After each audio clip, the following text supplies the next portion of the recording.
for life lessons and ask the comedians about the weirdest thing they've ever bought.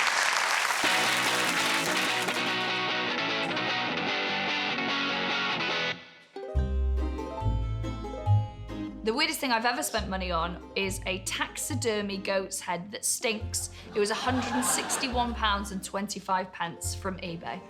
It reeks. I have to sort of regularly Febreze its beard. Sounds like you're talking about me now. The weirdest thing I've ever spent money on is probably thousands and thousands of pounds on watches, because you need to tell the time. And you know how I tell the time? I look at my very expensive phone.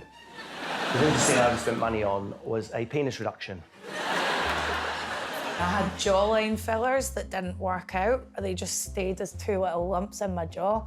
And now I touch them sometimes and I think, oh, I could have got a new kitchen with that. I think the ridiculous thing I've ever spent money on, sex. No. No. This is weird, so strap in.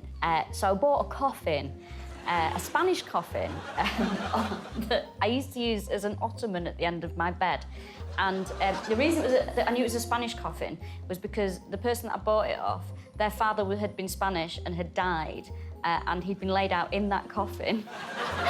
But then they couldn't cremate him in it because it was against the law in the UK to use that coffin for cremation. So he was put into it. He was decanted into another coffin.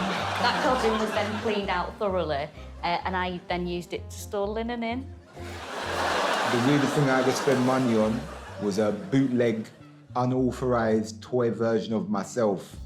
So I remember, I saw it online. The guy was like, yeah, I just made a bootleg toy of Jamali Maddox.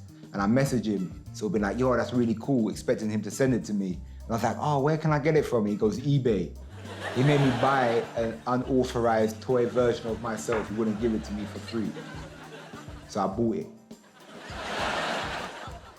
Don't even fucking look like me.